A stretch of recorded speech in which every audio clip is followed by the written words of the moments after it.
কথা বলা আর ওলিদের বিরুদ্ধে কথা বলা এক জিনিসটা। মাজার পূজারী যারা আছে তারা এটাকে বিকৃত করে আমরা ওলিদের বিরুদ্ধে বলছি, এই ধরনের একটা প্রপাগান্ডা কিন্তু চালিয়েছে। এটা হচ্ছে তাদের নেক্সট শুরুতে ধোঁকাবাজি। আমরা আমাদের সম্পর্ক হবে মসজিদের সাথে, মাজারের সাথে না। স্পষ্ট কোরআনে কারিমে আল্লাহ পাক ইরশাদ করেছেন, কবরের উপরে বিল্ডিং বানানো যাবে না। আমি কি আল্লাহরটা শুনবো নাকি এদেশের তথাকথিত নাস্তিক বুদ্ধিজীবীদের কথা শুনবো? আল্লাহ বলছে তুমি সত্যের বাণী যদি উচ্চারণ করতে পারো হিম্মত নিয়ে, তাহলে যদি গোটা পৃথিবী তোমার বিপক্ষে চলে যায় তুমি সত্য থেকে এক চুলো সরবে না। আজকে আমি হকার সাইফুল বলল, যদি আমি রাষ্ট্রের কোন দায়িত্বে আসতে পারতাম, আমি একদিন বেঁচে থাকতাম বাংলাদেশের প্রত্যেকটা মাথার।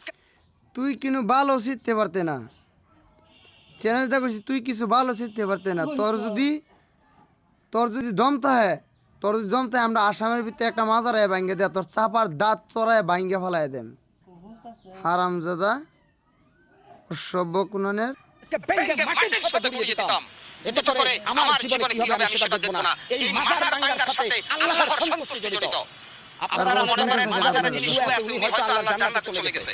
হযরত শাহজালাল শাহপরান আমাদের ইসলামের দ্বীনি শিক্ষা দিয়েছে। আমার তো মনে হয় যদি শাহজালালকে আল্লাহ একবার ফিরিয়ে দিত, শাহজালাল সিলেটের খাতামকে আগে জবাই করতে যেটা বদমাইশ, আমি এসেছি এই জমিনের মধ্যে ইসলামকে কায়েম করার জন্য, আর তুই আমার পূজা করে আল্লাহর সাথে নাফরমানি করছিস। না, এটা শাহজালালের শিক্ষা।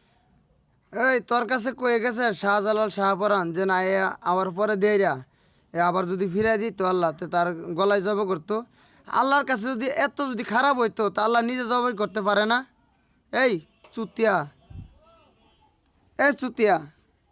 আল্লাহ নিজে জবাই করতে পারে না? অসভ্য। তুই কি যেই অলিদের উসিল্লা আমরা ইসলাম ধর্ম পাইছি, সেই অলিরারে তোরা বেজ্জতি করতেছস। এই তোরার মতন এরম নখরাসুদা কোনোদিনও এই মাজারের বিপক্ষে করে তোরা জান্নাত পাইবে? এই 72 কাতার 73 ফেকার ভিতরে তোরা 3 কাতার মধ্যে তোরা জীবনে পড়তে না। তোরা হইলো ওয়াহাবির দল, তোরা এজিদির দল।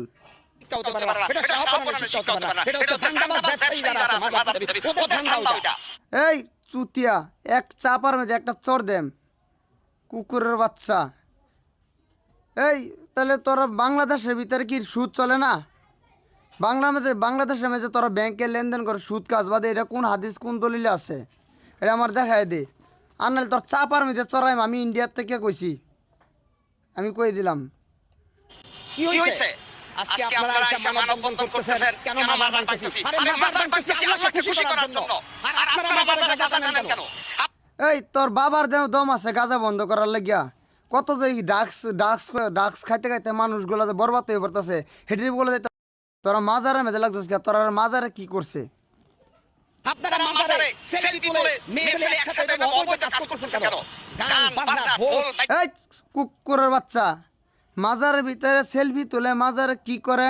এই মক্কা শরীফের মধ্যে তো তোর মা তোর বোন যেন একলগে, তোর বাপ যে একলগে যেন এই নামাজ পড়ে, সব একলগে যে দৌড়ে বা দেবালে গোসা লাগে শৈল, হেবেলা এনে কিছু করতরস না? মেন নারী পুরুষ একলগে আপাতত তো এই মক্কা শরীফের থেকে ভাই আইছে। তুই এদেশের কি রে শুয়ার কুনানের? যারা আছেন চ্যালেঞ্জ করি, কোথায় বসবেন? কোরআন থেকে প্রমাণ করে দিব গান বাজনা বাদ্য ঢোল হারাম, মাজার হারাম। আরে ভাই মাজার হারাম? তুই হারাম। তোর বাবা যে তোর জন্ম দিছে তুই হারাম। তুই যে হারাম না হইতে তোর মুখ দিয়ে এই ধরনের কথা বাইরতো না। তোরা হারামেতে জন্ম থেকে তোর মুখ দিয়ে বলি খালি হারাম বাইর। বিশ্বনবীর কাছে যেখানে সালাম নিষেধ, সেখানে আমরা দেখছি অনেকে মাজারে যায় সিজদা দিচ্ছে। ওই চট্টগ্রামের ভণ্ড আছে মাইজ ভান্ডারের ওখানে, দেখি মহিলারা তারা সিজদা দিচ্ছে। আপনি এভাবে গোটা ইসলামটাকে ধ্বংস করে দিবেন আর আমরা ইসলামের পক্ষে কথা বলতে পারবো না। আপনি শয়তানের অনুসারী হয়ে হুঙ্কার ছাড়বেন আর আমি রাসূলের সৈনিক হয়ে আপনার হুঙ্কারের প্রতিবাদ করতে পারবো না। মুসলমান কি এত দুর্বল? এই রাসূলের তুই কিছু জানোস? তুই রাসূলের প্রতি মহব্বত আছে? এই রাসূলের প্রতি তোদের মহব্বত আছে?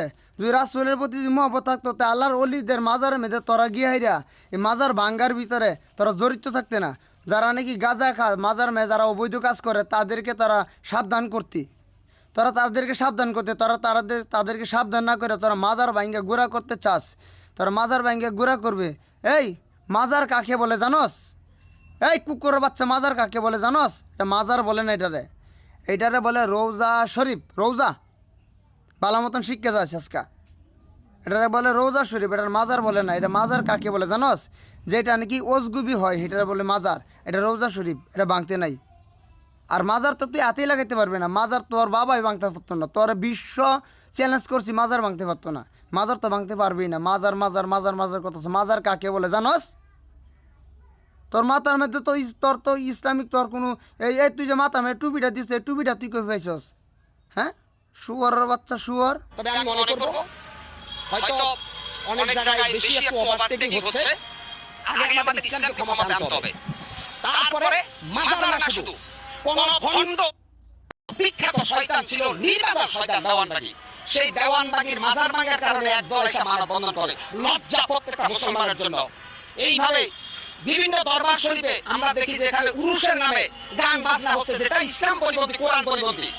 অতএব আমরা যেটা মনে করি, সৌদি আরবে যখন মানুষ হজ করতে যায়, বিশ্বনবীর কবর জিয়ারত করে, কবরকে পিছনে রেখে পাবে, অর্থাৎ বিশ্বনবীর কবরের কাছে কিছু চাওয়া যায় না। সেখানে বাংলাদেশের ওলিদের এই বান্দির বাচ্চা, এই বান্দির বাচ্চা, তোদেরকে বলি, তোরা নিজে আমি কই, যা নবীর মাজারকে, নবী যে রোজাকে যারা নেই পিছন ফিরে, এরা তো এজিদ।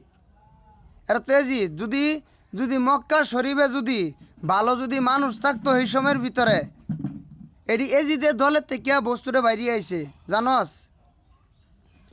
যে জায়গার মেয়েদের নবীজি জন্ম লইছে, যে জায়গার মেয়েদের নাকি মূর্তির ঘরের ভিতরে তোরা গিয়ে যেটা নাকি সিজদা করছে, এটা তো মূর্তির সিজদা করতেছস। এখানে আল্লাহ আছে রে। যদি আল্লাহ থাকতো তো মানুষ কোনোদিন ফিরে আইতো, সবই থাকতো এই জায়গার ভিতরে। জানোস কি? আল্লাহ নাই এই জায়গাত। আল্লাহ তোর মতন আমার মতন মানুষের কলবের ভিতরে। নাস্তিক কোন না, তোরা নাস্তিক, বুঝছস? আল্লাহ যদি থাকে একমাত্র যার যে জীবিত তার ভিতরে আল্লাহ। এই একটা তুই চিন্তা করে দেখ, যে নাকি জানা যাতে যখন সেজদা চলে না, কেন চলে না? তার ভিতরে হঠাৎ আল্লাহ নাই। তোরা তো মূর্তির ঘরের ভিতরে সেজদা করতেছস, তোরা তো আরও বড়টা। আমরা তো একটা মানব এই জায়গার মধ্যে আমরা এই ইয়ে করতেছি, দাফন করা হয়েছে, এটা রোজা হয়েছে, সেই জায়গার ভিতরে আমরা গিয়ে আর জিয়ারত করি। এই সেজদা কাকে বলে? সেজদার বিষয় তুই জানস? হ্যাঁ, সেজদার বিষয় তুই জানস? তোর আমি আজকে শিখাইতেছি। আরেকটা রেফারেন্স দিব, জান্নাতুল বাকিতে বিশ্বনবীর অসংখ্য আরেকটি কথা কইলি, ওদের কবরের উপর একটা আরেকটি কথা কই, সেজদা করতে হবে আল্লাহু রাব্বুল আলামিনকে। সেজদা করতে হবে সর্বপ্রথম, উযু করতে হবে, তারপরে দিয়ে নামাজে দাঁড়ায় নামাজে নিয়ত করতে হবে, সূরা পাঠ করতে হবে, আকামত দিতে হবে, সূরা পাঠ করতে হবে, তারপরে দিয়ে রুকু করতে হবে, তারপর সিজদা করতে হবে। হ্যাঁ, তবে সিজদাতে গিয়ে আবার দোয়া আছে, সেটা পড়তে হবে। এই জায়গার ভিতরে কেউ কি রুকু করছে? সেই সূরা কেরাত পড়ছে? সিজদা কাকে কয়? যদি এবার মাথা এবার যদি নিচাইলে যদি সিজদা হইতো, তাহলে সূরা কেরাতের দরকার হইতো না। আমি একটা কথা কই দিলাম, সাবধান, যেটার বিষয়ে জানোস না এটার বিষয়ে কথা চ্যালেঞ্জ করছি, কইবে না কিছু। একবার তোর বেজাল আছে এই ধরনের কথা কইলে। তোরা বাংলাদেশ, তোরা কাফেরের দেশ হয়েছে বাংলাদেশ। তোরা যেই যারা দিয়ে তোরা বাংলাদেশ পাইছো, হের মাথার মেয়ে তোরা পেশাব করছো, তোর মেয়েতে কোনো ধর্ম আছে রে? তোরা হিন্দু মানুষের মন্দির ভাঙ্গস, তোরা হিন্দু মানুষের মূর্তি ভাঙ্গস। এই তোর মতন যদি একলা যদি এক জাত বানায় ভালা ভাইতো আল্লাহ, তাহলে অত তো জাত বানাইছিল না, বুঝছস? আল্লাহ থেকে উর্ফে তুই বড় হয়েছস গা। হ্যাঁ, আল্লাহর ওলির লগে আল্লাহ স্পষ্ট হিসেবে কইছে, হাদিস কোরআনের ভিতরে কইছে যে নাকি আমার নবীর কথা মানে স্বয়ং আমি আল্লাহ খুশি। যে নাকি আল্লাহর নবী অলির সঙ্গে বেজ্জতি কাজ করে, মানে কি অসম্মানী কাজ করে, সে হইল 1 নম্বর এজিদ। কারণ আমার হুজুর পাক সাল্লাল্লাহু আলাইহি সাল্লামের ধর্মকে এবং বংশকে ধ্বংস করছে। তোদের মতন এরকম টুপি, তোদের মতন দাড়ি থাকার অবস্থার ভিতরে এই টুপি দাড়ি থাইকে হাইরাও নামাজ পড়া আল্লাহু আকবার কয়ে হাইরা এই নবী করিম সাল্লাল্লাহু আলাইহি সাল্লামের বংশকে ধ্বংস করছে। ইমাম হাসান ইমাম হুসেন রে এই দাওয়াত দিয়ে নিছে, নিয়ে হাইরা কইছে যে বয়াত পড়বাম, কয়ে হাইরা তারপর নিয়ে হাইরা এই মানুষটিরে এই আটকে হাইরা মার দূর করছে। তোরা জানো সেটা মুসলমানে করছে, এটা হিন্দু মানুষ করছে না। কিন্তু একবার সাবধান করে দিছি, বালা মতন কথা কইবে। এখন কি কক পাথর বাংলাদেশে এরকম বিল্ডিং উঠাচ্ছে কারণটা কি? ওরা কি বিশ্বনবীর সাহাবীদের চাইতে দামি? বিশ্বনবীর এতগুলো সাহাবা জান্নাতুল বাকির মতো শুয়ে রয়েছে, ওদের কবরের মধ্যে একটা পাথর। যদি ইচ্ছা করতো ওদের কবরকে সোনা রূপা দিয়া মুজাইদ করে বানাইতে পারতো, কিন্তু আসলে আল্লাহ কোরআনে বলছে কবরের কোনো বুজুর্গি নাই, বুজুর্গি হচ্ছে আমলের। আল্লাহ পাক কোরআনে স্পষ্ট বলছে মহাসমুদ্রের ভিতরে সাঁতার না জানা ব্যক্তি যেমন অসহায়, ঠিক কবরে যে ব্যক্তি শুয়ে গেছে সে যত বড় আল্লাহর ওলি হোক সে তেমন অসহায়। কেন? তোর মতন মানুষ অসহায়, আল্লাহর অলি কখনো অসহায় হইতে পারে না, জানস? আল্লাহর অলি তুই অসহায় কস? সাবাই খাই অ্যালবাম রে, সাবাই খাই অ্যালবাম। বাংলাদেশ তোদের মতন নাস্তিকের লেগে সারা বিশ্বের মুসলমানের রূপে অত্যাচার চলছে তোদের মতন। তোরা খালি ইসলাম ইসলাম করস, ইসলাম জিনিসটাকে এটা বুঝস যে নাকি নিজের আত্মাকে নিজের দেহকে বিলীন করে একজনের কাছে উসিল্লাতে না দিতে পারে, হ্যাঁ কোনো ধরনের মুসলমানই হইতে পারে না। হ্যাঁ আল্লাহর দপ্তরে তার কোনো ইবাদতই কামে লাগবে না, সব শয়তান ইবাদত করতেছে। কেন? হাসরের ময়দানে আল্লাহ কোরআনে স্পষ্ট বলছে আমাদের নবী মুহাম্মদ সাল্লাল্লাহু আলাইহি সাল্লাম ছাড়া প্রত্যেকটা নবী বলবে ইয়া নাফসি ইয়া নাফসি। তাহলে এই ভণ্ডদেরকে ওদের বাবা ওলিরা কিভাবে জান্নাতে নেবে? এই বেটা গাজাখোর, বেটা বদমাশ, কোরআন নাই হাদিস। ওই তুই জানস আরও যে নবী, সেই নবীরা কেন এনাফসি করবে জানস? তারা আশা করছিল যে আমার হুজুর পাক সাল্লাল্লাহু আলাইহি সাল্লাম, আমার দয়াল নবীর আখেরে জাহারে বাতনে সায়ের আকারের নবী, যেই নবী না আসলে দুনিয়ার ভিতর কিন্তু সৃষ্টি হইতো না, সেই নবীর জন্য আমার পৃথিবীর সারা সৃষ্টি, সেই নবীর জন্য সৃষ্টি করছে। এই নবীর এই উম্মত হওয়ার জন্য ওনারা বহুত আশা করছেন। আর আমরা সেই নবীর উম্মত, সেই নবীদেরকে নবীর থেকে আমাদের মর্যাদা বহুত বেশি আছে। নবীর অলিরার মর্যাদা বহুত বেশি আছে। আখির নবীর যারা নাকি সিলসিলা থেকে অলি তো পাইছে, ওরার বহুত গুণে সেইগুলো নবীর থেকেও বেশি মর্যাদা আছে। কারণ আজ আমার আখির নবীর উম্মত যেহেতু আখির নবীর উম্মতের মতন দামি আর কোনো হইতে পারে না। তারা যদি আখির নবীর উম্মত হিসাবে যদি দাবি করতে পারতো, তারা কোনো এনাফসি দরকার পড়তো না। আর উম্মত কোনো দিনও এনাফসি করবে না। উম্মত শুধু আমার নবীর কারণে জান মাল যে খাঁটি উম্মত সব দান করে দিছে। আর সেই নবী আমাদের যত আমার নবী করিম সাল্লাল্লাহু আলাইহি সাল্লামের আশেকান আছেন, যারা নাকি নবী করিম সাল্লাল্লাহু আলাইহি সাল্লামের আশেক ওই হাইরা এই নবীর ডুরি থেকে যে পীরউলি রয়েছে তাদের হাতে হাত ধরিয়া আত্মাকে সমর্থন করে দিছে, তে তার কোনো ভয় নাই। জানস, তোরা আমি হুঁশিয়ার করে দিতেছি যে এটা জানস না, এটা কইস না। তো কিন্তু কথা হলো কি যে এই অশ্লীল কথারই কইবে না, আমি একদম লাশ করে দিছি। ইসলাম ফরকালের চিন্তা নাই, আইছে কয় আমরা মাজারের ভক্ত ওলি। তোমরা মাজার ভক্ত, মাজার পূজারী ওলিদের ভক্ত না। তোমরা শাহজালাল, শাহপরান, আব্দুল কাদের জিলানীর অনুসারী না, তোমরা শয়তানের অনুসারী। ৯৬ মুসলমানের দেশে প্রত্যেকটা মুসলমানের ইমানি দায়িত্ব মাজার পূজারীদেরকে শাস্তি করা। এটা করে যদি আমরা মারা যাই, আমরা শহীদ আর ওরা বুঝেন। আজকে অত্যন্ত কষ্ট লাগে ভাই। আরে বাবা রে বাবা,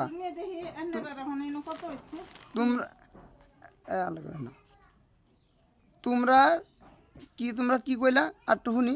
অত্যন্ত দুঃখ লাগে। তোমরা শয়তানের অনুসারী। ৯৬ মুসলমানের দেশে প্রত্যেকটা মুসলমানের ইমানি দায়িত্ব মাজার পূজারীদেরকে শাস্তি করা। এটা তো যদি আমরা মারা যাই, আমরা শহীদ আর ওরা বুঝেন। আজকে অত্যন্ত কষ্ট। আবু জেহেল কাকে বলে জানোস? আবু জেহেল তারারই বলে যারা নাকি নবীর দুশ্মনী করছে, যারা নবীর হাদিস দলিলকে লুকাইছে। একটা হাদিসের ভিতরে একটা কোরআনের মধ্যে ডাইরেক্ট স্পষ্ট হিসাবে একটা কথা আছে যে নবী করিম সাল্লাল্লাহু আলাইহি সাল্লামে কইছেন যে আমি কি তোমাদের মতন মানুষ? তোরা কি করছো জানোস? কিডারে বাদ দিছস, কিডারে তোরা কাটটা দিছ, ক্যান্সেল করে কাটতে দিছস। এটা হলো ওহাবির দল। কাটটা দিয়ে এরা হন নবী এই কথাটা লাগাইছস আমরা তোমাদের মতন মানুষ। মানে কিডারে কাটতে দিছস, কিডারে কাটতে দেওয়ার মানে কি লগে মিশাইলে কথাটা অরিজিনাল বাইরিতেছে। আর যদি কি না দেয় তে বস্তুটা মানে ডুপ্লিকেট করে বাড়িতেছ, এটা আমাদের যত মানে বিশ্বের মধ্যে ছড়াই দিছস। তোরা কোরআনরও তোরা ডুপ্লিকেট করছস। এলা কি কইবে? আর একটা কথা কই দিই, যা আবু জেহেল যারা নাকি সুন্নি জামাত, কখন আবু জেহেল হইতে পারে না। সুন্নি জামাত এনি টাইম বর্তমানেও ভবিষ্যতেও সবসময় নবীর কাতারে, অলির কাতারে থাকবে। ওরা আর তোরা থাকবে 69 কাতারের ভিতরে। তোরা দুজকবাসী হইবে যেন এটা স্পষ্ট লেখা হইতাছে। এটা আমি দেন দলিল। কষ্ট লাগে ভাই, অত্যন্ত দুঃখ লাগে। আজকে সোশ্যাল মিডিয়া থেকে শুরু করে এক ধরনের তেলবা সুশীল সমাজ বাইরেছে। মাজার ভাঙছে, আস্তাগফিরুল্লাহ আস্তাগফিরুল্লাহ, কেন মাজার ভাঙছে? আরে ভাই, কবরের উপরে বিল্ডিং ভাঙার নির্দেশ দিচ্ছে রব্বুল আলামিন আল্লাহ। আপনি কত বড় নাস্তিক বুদ্ধিজীবী, আপনি মাজার ভাঙতে নিষেধ করেন কেন? আমি বলছি না যে প্রত্যেকটা মুসলমানের ইমানি দায়িত্ব বাংলাদেশের প্রত্যেকটা মাজার ভেঙে গুটি গুটি দেওয়া। এখানে উগ্রবাদের গন্ধ পাও, মৌলবাদের গন্ধ পাও, তাহলে আল্লাহর কোরআন নিয়ে বসো। এই মাজার পূজাতে আসো, আমি বসবো তোমাদের সাথে। যদি কোরআনে জায়েজ দেখাতে পারো মাজার, আজ থেকে আমিও কোনো মাজারের অনুসারী হব। অতএব তোমাদের ভণ্ডামি, তোমাদের ঠান্ডাবাজির বিরুদ্ধে কথা বলছিল বাংলাদেশের হাক্কানি আলেম ওলামা। তোমরা তাদেরকে আবু জেহেল বলছিলা। অর্থাৎ এজিদ যখন হাসান হুসাইনকে যখন এজিদের বাচ্চারা হত্যার ষড়যন্ত্র করে, তখন অনেক নামদারি আলেম ছিল। এরা জালেম। আজকে অত্যন্ত কষ্ট লাগে ভাই। আমি মনে করি আল্লাহর কসম খেয়ে বলতে পারি, এভাবে তোরার মুখ দেই কথারই ক। আবু জেহেল এজিদ কারে কয় এ বছর অন্তর তোরা নিজে নিজে ক ক। আমার ভাগ্য পরিবর্তনের মালিক একমাত্র আল্লাহ। কোন পীর, কোন বাবা, কোন ওলি আমার ভাগ্যের ভালো বা মন্দ কোনটাই করতে পারে না। একটা পাকা সুলকে পাকা করতে পারে না কোন ওলি। আমরা ওলিদেরকে সম্মান করি কেন? তারা আমাদের জন্য ইসলামের সংবিধানকে রেখে গেছে, এইজন্য আমরা ওলি। তোমরা ওলিদেরকে সম্মান করো কেন? নাহলে করতা না ওলিদেরকে সম্মান না। যে নাকি বড়দেরকে সম্মান করতে জানে না, যারা নাকি বড়দেরকে সম্মান করতে জানে না, যারা নাকি সিনিয়র জুনিয়র কিছু মানে না, তারা চুল বাঁকা করতে পারবে না। তোরা চুল এতই হয়েছে। এই দেখ তোদের বাংলাদেশে পানি গিয়ে একবারে শীত চুল বাঁকা না, একবারে বালবন্দিরে বাঁকা করে যাচ্ছে, শেষ করে যাচ্ছে। দেখছস না, সব বাঁকা হয়ে যাচ্ছে একেবারে শেষ। আরো তোর বিপদ আছে সামনেরও। আমি যদি কোনো পাওয়ার আমার কাছে থাকতো তোদেরকে সেই পর্যন্ত কইলাম না।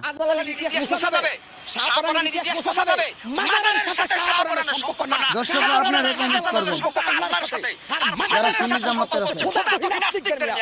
কেন আমাদের এখানে বারবার বলছে ওলিদের বিরুদ্ধে? শাহজালাল, শাহপরান 360 জন ওলি আছে, প্রত্যেকটার সম্পর্ক ছিল আল্লাহর সাথে। আর যারা মাজারের মধ্যে সিজদা দেয়, পূজা করে, এদের সম্পর্ক ইবলিস শয়তানের সাথে। এরা শয়তান, এরা বাটপার, এরা ধোঁকাবাজ। কি হচ্ছে? শেখ হাসিনা ফ্যাসিস্ট হাসিনা নামে হয়তো কেউ কথা বলতে পারে নাই, কারণ শেখ হাসিনা গোটা রাষ্ট্রটাকে জিম্মি করে রেখেছে। আজকে আমি মুসলমান, যেই দেশে মুয়াজ্জিনের আযান শুনে সূর্য ওঠে, যেই দেশে নাকি তোরা বাত একজনে রানলে বাতের মার খায় তোরা দিন পার করতে, সেই দেশের মধ্যে শেখ হাসিনা উন্নত করছে। আর উন্নত করার পরে দেরা আর সেই শেখ মুজিবুর রহমানের মেয়ে শেখ হাসিনা ওরকে তোরা এই দেশের থেকে তাড়াই দিলি। তো তোরা কি করছে জানোস? এই যে একটি গান বানছিল রশিদ সরকার, বেআক্কেলে দখল করছে আক্কেল আলীর বাড়ি, লাত্তি খায়া বিবেক বেটা চাকরি নিচ্ছে চৌকিদারি। তোরা লাত্তি খায়া চৌকিদারি চাকরি নিচ্ছস।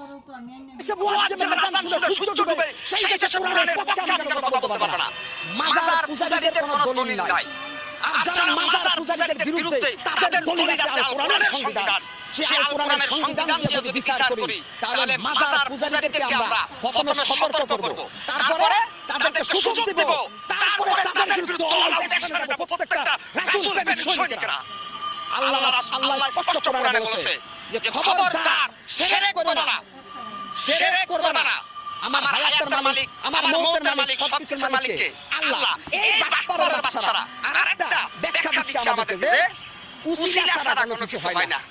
আমরা যেহেতু বাটপার কেউ করবে না, তুই নিজে বাটপার, তুই বাটপার। তুই যদি বাটপার না হইতি তাহলে এই অলিদের বিরুদ্ধে কথা কইতি না। তোরা অলিদের বিরুদ্ধে কথা কইতাছস। তোরা দেশের মধ্যে আর কিছু চোখে বাসে না। এই তোর চোখে কি কুকুরের ওই লিঙ্গ গড়ছে নাকি? তোরা চোখে তোরা অন্য কিছু চোখে দেওয়াস না। তোরা মাজারের মধ্যে মরতে চাস, তোরা মাজার কয়টা ভাঙবি? তোর মাজার কই পাইবি? তোরা তো মাজার পাইতেই না ভাঙবার লাগিয়া। তোরা বাপেরও ক্ষমতা নেই মাজার ভাঙ বলে চ্যালেঞ্জ করছে। এটা মাজার বলে না, এটা বলে রোজা। রোজা মানুষের জিয়ারত করতে যায় আর তোরা বলছিস এটাকে সিজদা করে। হারামজাদা জানোস না কিছু? নাম তো শেখ জামাল না? গুনাহগার ওলিয়া আউলিয়া উসিলায় আল্লাহ আমাদেরকে একটু maaf করে দিবে। ওই বেটা বাটপার, ফজরের নামাজের সময় মসজিদে ঢুকা আল্লাহর কাছে হাত তুলে আল্লাহ maaf করবে। তোর এই ফান্দাবাজি বাটপারি বন্ধ কর বেটা। কোন মৃত মানুষের উসিলায় দোয়া করার জন্য আল্লাহ নিষেধ করছে। কোন মৃত মানুষের উসিলায় দোয়া করা যাবে না, জিন্দা মানুষের উসিলায় দোয়া করা যায়। এই বাটপার বাচ্চারা কবরের কাছে যায় আল্লাহর ওলিদের উসিলায় মাফ চায় আল্লাহর কাছে। কেন তুই এত বড় শয়তান, আল্লাহ তো দোয়া কবুল করবে না? অর্থাৎ আল্লাহ তাআলা বলছে দোয়া কবুলের প্রথম শর্ত হচ্ছে 5 ওয়াক্ত নামাজ। দোয়া কবুলের প্রথম শর্ত পবিত্রতা অর্জন করে আল্লাহর কাছে সিজদা দেওয়া, তাহলে আল্লাহ দোয়া কবুল করবে। কিন্তু এই গাঞ্জাখোর বাটপার বাচ্চারা কয় দোয়া কবুলের জন্য নাকি শাহজালাল লাগবে। আর একটা শাহজালাল ওখানে আছে, আল্লাহ জান্নাত আছে, তুই জানিস? ওই তোদের দেশের মধ্যে উকিল, তরুণী, জজ, ব্যারিস্টার এগুলো লাগে কারণ কি? তোরা ডাইরেক্টলি জেল খালাস হইতে পারস না? হ্যাঁ, এই জগতের মধ্যে যা দেখতেছস সেদিকে এরকমই, সেদিকে মানে কোনো ঘুষ চলবে না, বুঝতে পারছস কি? সেখানে কোনো ঘুষ নাই, সেখানে প্রত্যেকের আমল অনুসারে ফল দিবে সে পড়ুয়ারে, আপন কর্ম অনুসারে ফল দিবে সে পড়ুয়ারে। কেউ দুজক, কেউ যাবে জান্নাতে আখিরাতে। এই জায়গার ভিতরে যেমন ওই বাটপারি চলে, যেমন নাকি তারপরে যে ঘুষ চলে, মিথ্যাটারে সত্য বানা, সত্যটারে মিথ্যা বানা, ঘুষের উপরে। তোরা তো এই ঘুষ খাওয়া শয়তান, তোরা তো ঘুষ খাওয়া শয়তান। এই তোরা যে এত তালাক জস, মুন্সি মৌলানারা যে ওয়াশ করবার আইলে যেন বাদে যেন এই টেয়া কন্ট্যাক্ট করে আইয়ে বাদে এটা বন্ধ তরস না। সারা বিশ্বের মধ্যে যেন এই টেয়া লেনদেন হইতেছে, সুদ লয় বাদে এটা বন্ধ তরস না। তোরা যদি ব্যাংকের থেকে লোন লইলে বাদে এটাতে সুদ দন লাগে বাদে এটা বন্ধ তরস না। বালছির পর লেখে এনে যাস কে শাহজালালের কবর আমি কাছে অভিজ্ঞতা শেষ করি। আমি সিলেট গেছিলাম শাহজালালের কবর দেখার জন্য। সেখানে গিয়ে দেখলাম আরবি হরফ লেখা একটা চাদর দিয়ে শাহজালালের কবর দেখে গেছি। এই এটার কয়বার কনা? তুই তো একটা ভাষাও জানোস না। এটার কয়বার কনা? এটা রোজা কইবে, মান ইজ্জতের সম্মান কথা কইবে, একবার রোজা শরীফ কইবে। রোজা শরীফ শিক্ষা যা। তোর বাপ মা তোর শিক্ষা দেয় নাই, তোর বাপ হোজায়াল, তোর মা হোজায়াল, তার জন্য তোর শিক্ষা দেয় নাই। তোর যদি শিক্ষা দিত তাহলে তুই এই আজকে সুন্দরভাবে কইতে। কবর কাকে কোনটা বলে জানোস? যেটা নাকি সাধারণ একজন লোক মারা যায়, যার দাফন করে, সেটা বলে কবর এবং কবরস্থান বলে এটারে। আর যেটা নাকি একজন অলি, আল্লাহর অলি মৃত্যু হয় এবং পর্দা নেই, মৃত্যু বলে না।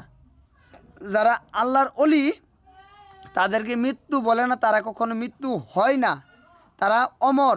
তাদের খাতিরে আমাদের এই দেশটা বাইচে আছে এখন তুরি। নবী করিম সাল্লাল্লাহু আলাইহি সাল্লামের খাতিরে এই দেশটা বাইচে আছে, আরে এবং বানাইছে। বুঝছস কি কইছি? এই পর্যন্তই বস্তুটা বুঝে নিস।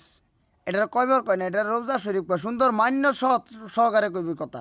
একদম বিরাট মানে কি খুব মাথা নিচু করে মান্য করে কথা কইবে। কথা কওয়া শিখ, কাকে কোনটা বলতে হয় সেটা শিক্ষা যাবি। আর যদি না শিখস তাহলে আমার লোকে কমেন্টস করিস, আমার এটার ভিতরে আমি তোরা শিখাই দিব। টিউশন করিস আমার কাছে। হঠাৎ করে দেখলাম বৃষ্টি পড়লো, আম পাতার উপরে কাক পায়খানা করছে। কাকের পায়খানা আরবি হরফের সাথে লাগতেছে ভাই। কি নির্লজ্জ হয়ে যাব না? যেখানে फ्लिपकार्ट दे रहा কোন বুজুর্গ নাই, সেখানে আল্লাহর কালাম লেখা একটা চাদরের উপরে যে ফাকির ফায়দানা করতেছে, সেখানে কোরআন অবমাননা করতেছে। ওরে সর্বনাশ! আল্লাহর কোরআনের চাইতে শাহজালালের মর্যাদা বেশি কথা। তাহলে তুমি কেন ওখানে? এই যদি আল্লাহর কোরআনের ভিতরে মর্যাদা আছে এটা আমরা জানি। পাখির পায়খানা পড়তেছে, কথা ঠিক আছে তোর, কিন্তু পাখির যে পায়খানা পড়তেছে এখানে আল্লাহ চোখকে দেখতেছে না নাই? আল্লাহ সব চোখকে দেখে, তোরে দায়িত্ব দে নাই এথনি দেখবার লাগিয়া। তুই যদি দায়িত্ব দিত, তুই দায়িত্ব পাই, তুই হেরা কই গিয়া গেরা যেন এখানে পাখির এই কোরআনের আখটা লেখেন না, হয়তো এটা উড়াই দেন, অন্য একটা ভালো একটা জায়গার মধ্যে লেখেন। তোরা দুর্নাম গাওয়া শুরু করছস, তো দুর্নামকে লে গাছ, দুর্নাম না গায়েরা তুই এটা কয় যে জায়গার ভিতরে সুরক্ষতায় একটা কোরআন এবং আল্লাহর কালাম পবিত্রতা জায়গার ভিতরে থাকে, সেই জায়গার একটা দেখে এরা সেই জায়গার ভিতরে এরা থান বানাইবার দি। তুই সেইটা না বললে তুই সেটা লইয়া এরা আজকে ফেসবুকের ভিতরে আইসা তুই মানে কি দেশের বুঝাই পারছাস না? তুই কোন দিনের মৌলবিটা? পাখির পায়খানা পড়তেছে, এটা ঠিক আছে, এটারে কীভাবে নিয়ন্ত্রণ করতো সেই জায়গার কমিটি আছে, কমিটিরই কতই সেই জায়গার মধ্যে কিছু কইছস? কইছস না মনে কয় গিলাপ লাগাইছো আর বিহর লাগা ওর মধ্যে ময়লা পড়ছে তাহলে আল্লাহর কোরআনের ইজ্জত কে বাদ দিয়া তুমি শাহজালালের সাবত দিয়া ডাকছো শাহজালাল তোমার মতো দাদা করেছিল এই বড় বাপ্পার শাহজালাল সাহাবানা ছিল আল্লাহর ওলি গোবিন্দ সাইজ করে তারা সিলেটের জমিনে ইসলামের পতাকা উড়াইছে আর তোমরা আইসা শাহজালালের নাম বিক্রি করে ইসলামের সরাসরি বাদ দিতেছো কোরআনের বিরুদ্ধে অবস্থান নিতেছো তোমাদের বিশ্বাস ভেঙে ফেলা প্রত্যেকটা মুসলমানের দায়িত্ব সবাই ভালো থাকবেন সুস্থ থাকবেন ইনশাআল্লাহ।